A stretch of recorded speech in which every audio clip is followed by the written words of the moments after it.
Hello दोस्तों, नमस्कार। मेरे चैनल में आपका स्वागत। आज हम चर्चा करेंगे ईडी के 7 समन और केजरीवाल 700 बहाने। दोस्तों, पता नहीं आप केजरीवाल को किस तरह से देख ये समझे, कहीं आग लगती है तभी तो धुआं होता है, कहीं ऐसा प्रतीत होता है तभी तो कोई पीछे पड़ता है। अब ईडी के समन जाते हैं, सात के 7 समन वो दरकिनार कर देते हैं। 5वें समन के बाद क्या होता है, कोर्ट भी इन्वॉल्व हो जाती है। ईडी कोर्ट में पेश होना था, वहां भी हुए, पर वीडियो कॉन्फ्रेंस पे। क्या एक मुख्यमंत्री इतना काम कर रहा है कि जो के पास पेश होने में उनको इतनी दिक्कतें हो चुकी, उनके बहाने होते हैं कि चुनाव प्रचार में जाम दफ्तर में मैं नहीं जा सकता। केजरीवाल अपील जारी की है, अपील की है जनता से, दिल्ली की जनता से, कि आप 7 सीट जो लोकसभा की है हमें जीतना चाहिए, ताकि उनका कहना है कि अगर हम 7 सीट जीत जाते हैं तो एलजी जो हम पर इतना अंकुश नहीं लगाएंगे, हम दिल्ली में बहुत अच्छा काम कर। जाहिर है, काम तो बहुत किया है दिल्ली में, शराब घोटाला,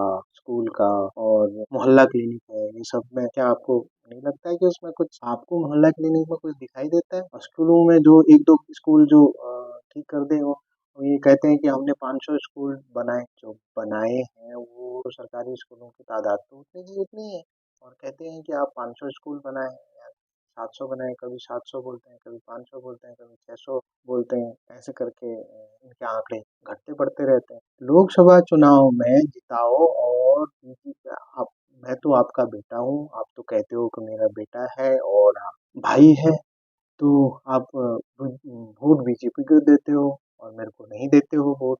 और मेरे को भी अगर आप यहाँ लोकसभा चुनाव में जिताते हो तो मैं यहाँ के काम जो है तेजी से कर पाऊंगा, ऐसा कहता है। मैं दिल्ली को स्वर्ग बना दूंगा। इसमें तो एक जोक याद आता है, दिल्ली को स्वर्ग बना दूंगा और दिल्ली वालों को स्वर्गवासी बना दूंगा। स्वर्ग स्वर्ग तो बना सकते हो, ऐसी बात नहीं। अगर आप सही से काम करोगे, अगर इतने घोटाले करोगे तो कहाँ से तुम स्वर्ग बना। 12% की जो ये आबकारी नीति थी, वो आप 18% लेके जाते हो, 20% लेके जाते हो, और उसमें भी बिचौलियों का फायदा बनाते हो, और जो रिटेलर हैं उनको कोई फायदा नहीं हो रहा है। और एक बोतल में एक बोतल फ्री, ये तो, जबकि ये सरकार जो है आम आदमी को सुधारने के लिए आई, परंतु ये क्या है, आप शीश महल भी बना देते हो। 43-45 करोड़ रुपए लगते हैं। उसके बाद आपके फ्री भी, बहुत सारी फ्री भी हैं आपके।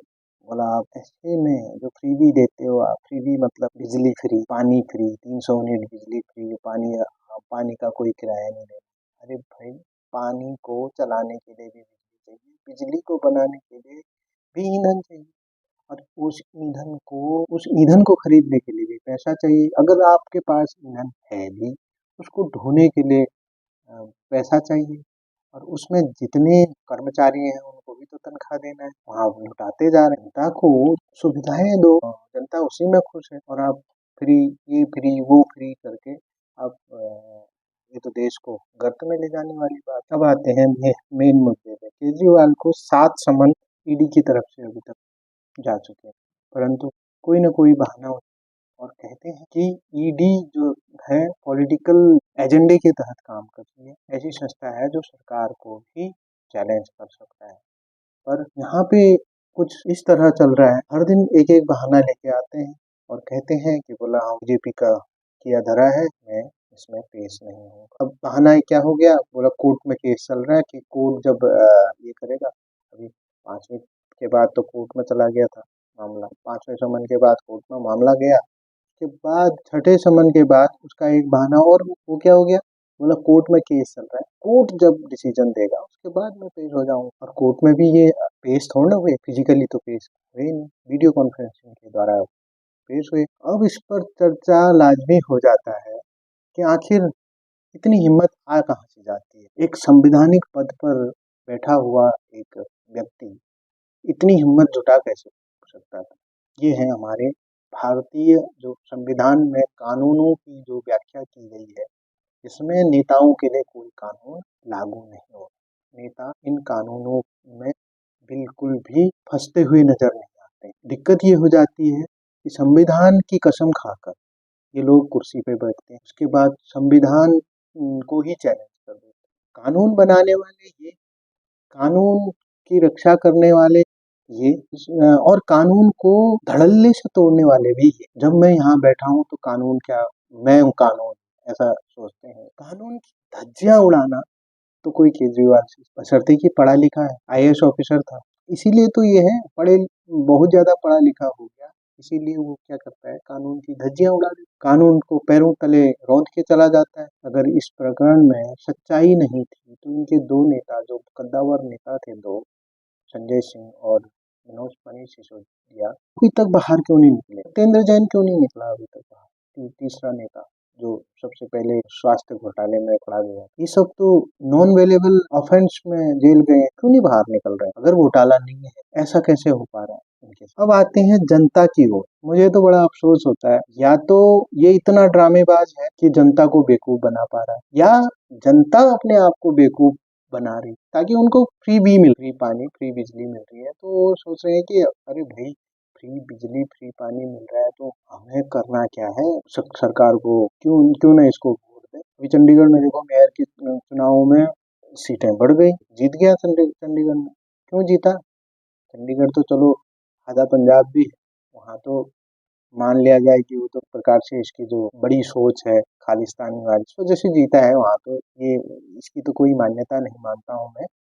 परंतु यहाँ जो जनता है वो क्या सोच रही? अगर ये पाक साफ है तो यू ईडी को पेश होना चाहिए, उसके बाद फिर सीना ठोक के कहना चाहिए कि अरे भाई, मैंने जो किया है सही किया, तब जनता बहुत अच्छे से इसको और पसंद करे। अब ये पर इतना बड़ा ड्रामेबाज है कि ये जनता के दिमाग में ये डालने में, पॉजिटिविटी डालने में या नेगेटिविटी डालने में इतना माहिर है कि इसका कोई काट नहीं, इसीलिए जनता इसको भोला भाला समझ के, अब देखो ऐसा है, जिसको बोलना आता है ना, जिसको अपने शब्द निकालने आते हैं, वो कहीं न कहीं से आपको लुभा ही लेगा, इस तौर से आपको लुभा ही लेगा सिर्फ।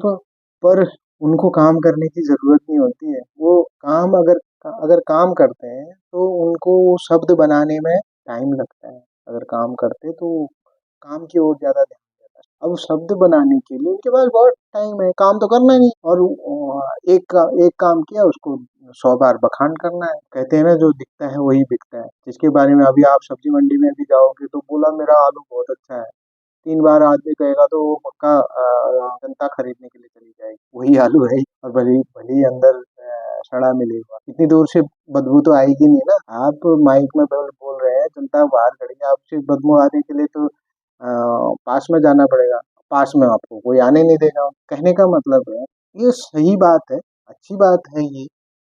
अगर ये पॉजिटिव और ये शक्ति लगाता तो शायद ये एक अच्छा नेता उभर के आता होता। परंतु इसने तो सोच रखी है कि 10 दिन में करोड़पति बनने वाला हिसाब है इसका। 10 दिन में ही मैं प्रधानमंत्री की कुर्सी तक पहुंच जाऊं। ये इसकी सोच है। तो सोच रहा है कि मतलब दिल्ली जीता था, 68 सीट मिले थे, तो अगले में चुनाव लड़ लिया, वो भी मोदी के खिलाफ, वाराणसी जमानत जब्त हुई। कहाँ की सोच रहा है? सोच तो बड़ी है पर टाइमिंग नहीं है।